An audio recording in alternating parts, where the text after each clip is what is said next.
Hi, this is Ennis from Never Stop Trucking. We are talking about finding owner operators and how to get them to talk to you or even consider working with you. I have received a few questions, and people are asking me like what to do in order to convince a carrier to work with you as a dispatcher, and that's $1 million question.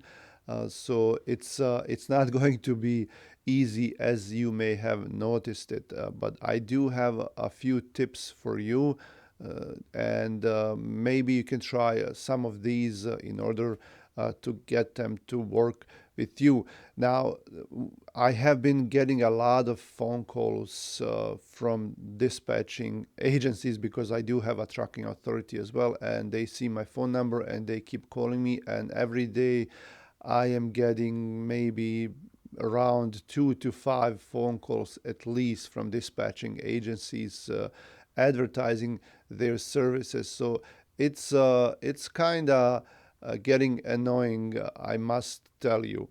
Uh, to me, it's I wonder why they are not implementing other tactics like social networks, like ads, things like that. It seems that a lot of these agencies think that you just pick up a phone call, you just pick up a phone and start making phone calls like without any thinking or without targeting specific companies that will work for you. Okay, it doesn't make sense if you're a dispatcher to call a company that has 10 or 20 or more trucks. They're probably not going to work with you because they have their in-house dispatchers that actually work for them. Say they don't require your services. Your best bet would be an owner operator that has their own truck, or maybe an owner operator that has other uh, trucks leased on to them. Okay, so it's best to call a company that has let's say 1 to 3 trucks, maybe 5 trucks, but over 5 trucks, I really wouldn't bother calling these people. So they can see that when they go to FMCSA, they can see how many trucks I have, and they still call me. So that for me is a waste of their time. Also, a lot of these, well, most of these companies will always start in the same manner, and you always know that it's not going to work that way. And I just don't understand how they don't realize that. Sometimes I start arguing with them. I mean, in a polite way, and I keep telling them, like, this is not how you call. And then I send them a link to my website, my YouTube channel. They're like, what are you trying to say? I'm trying to say, here are some ways that you can learn how to do this correctly, or maybe at least stop doing things wrong. You're not going to get anyone to work with you that way. So when I see on my phone that I'm getting a spam call, and most of these will be marked as spam because the companies that they use, the carriers for the phone service, will sometimes mark them as spam, because if you do hundreds or 200 phone calls a day, they think that you're spamming people, all right? So that's the first thing. So if I'm really busy and I see that it's a spam call, I'm not going to even answer it. Like if I'm not busy and maybe I'm expecting a phone call from a broker or someone important, then I would still answer that phone call. And then, there's another dispatcher right there on the other side of the phone. So the other thing is when you answer and you hear a silence, and then they start with like, how are you? Usually it's someone that's has an accent, so like what the next thing is going to be. Like they say, "Hi, how are you, sir?" And I'm say, "Okay, well, I'm good. How are you?" "Well, I'm great. Thanks for asking. The reason for my phone call is that we have loads, and do you have any trucks? Like, do you need any loads? It's always starts like that.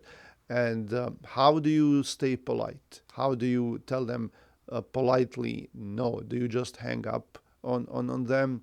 Do you tell them I don't need your services? Do you tell them, hey, this is not how you do it? Do you tell them you don't have loads? Sometimes I say that, like if they insist on like saying that, like we have our own loads, we provide loads, and I tell them you don't provide loads, and they're like, well, what do you mean you don't provide loads? You're not a broker. If you were providing loads, you would be a broker. You would need an MC number. You would not be a dispatcher. All you do is go on the load boards and find loads for other carriers and book the loads on their behalf. That's all you do, and you don't have any consistent lanes. Sometimes their spiel is to say, hey, we have consistent lanes. We have the No, you don't. You probably don't.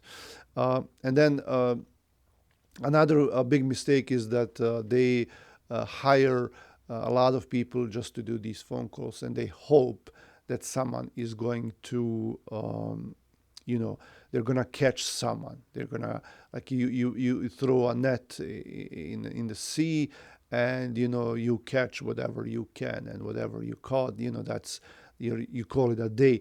So this is how most of these people operate, is that they have maybe one, two, three, five dispatchers, I don't know, and they hire like a couple of people, and all they do is call.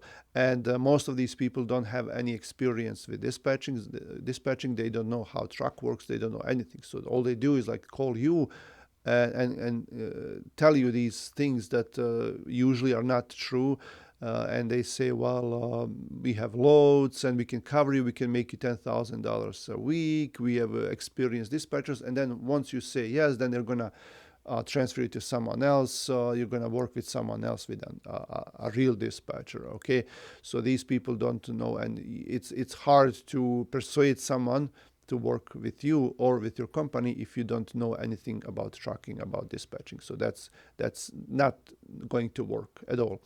And people can sense when they call, like there's an agency and they have a few people that just do phone calls, and of course I'm not going to be working with them. If I was to work with a dispatcher, I would usually pick someone that will call me and offer their services to me, and then that would be the dispatcher himself or herself. So one-man operation or two-man operation, all right? So that's what I'm getting at. If you want to advertise your services as a dispatcher, and most likely if you're watching this, you're a one-man operation, you're just starting this and you can't find carriers, let it be said or sensed on their end that this is a one-man operation or two-man operation, and that you are the actual dispatcher, that you are going to be dispatching them. Usually when you go online and or make a website or advertise a company, people tend to say we, because it makes it more professional, and they look bigger, like a bigger company. If you say I will do this for you, then it's like one guy. So it's not a company, it's just one guy. So people tend to say we a lot. So I suggest you start with myself, I. So I can dispatch you. I can find you loads. Don't say we can find you loads. Just say, hey, I am a dispatcher. That's my job, and I will look for loads for you. I can find you loads. You will be working with me. So you have to let them know that. Okay. So that's a very big thing. Like if you start with that intro. And that's another thing, and I always say that in my videos, and that's the next thing. Don't do these long intros, okay? Don't like get to the point. Tell them, hey, do you need help? Do you need help finding loads? Can I help you? hey, I'm a dispatcher and I've been working for so many years, or even if you're new, just tell them, hey, I'm a dispatcher. I'm looking for work. I'm looking to dispatch some owner operators. Will you work with me? Don't say, you can't say work. Will you work for me, or I can work for you? Just say, hey, let's work together. Let's let this be a team, and maybe we can book some loads and offer them something. All right, something, it doesn't have to be a whole week free. It can be first load free. Hey, give me a chance. I'll find your load for free, no strings attached. You don't even have to do anything. Just like, hey, let me call around and I'll find a load. And if we were about to book it, then you can maybe sign something just so you have something in writing. But like, you don't have to do anything. Let me just look for loads for you, and then once I find a good load for you, let's sign that paperwork. All right. So, and then another thing is, be genuine. Just be yourself. Don't be fake. I sense it all the time when someone that calls me. Especially if it's a dispatcher, that they're fake, like, because you're just a number. Like, they call 100 phone numbers a day, and like, it gets boring. And a lot of times, as you have may noticed in some of my videos, when I called when I did these cold calling techniques, like, no one is answering, and it's just refreshing if someone is answering. And if someone is answering, then you gotta jump on that. You can't be like, you can't sound like you're bored, or like you're sleepy, like you're tired. You have to be excited about the fact that this might be your new customer, someone that's going to be working with you, and you have to show that. All right. So those are the few tips that I have for you, and let me know if you have more questions in the comments. My name is Enis. This is Never Stop Trucking. Check out the description of this video if you want to go with DAT board 30 days for free. Check out how to contact them. If you're a carrier and broker, you can sign up on their website. If you're a dispatcher, you will have to call them and give them the code that's in the description of this video in order to get 30 days free. Thanks for watching. This is Never Stop Trucking.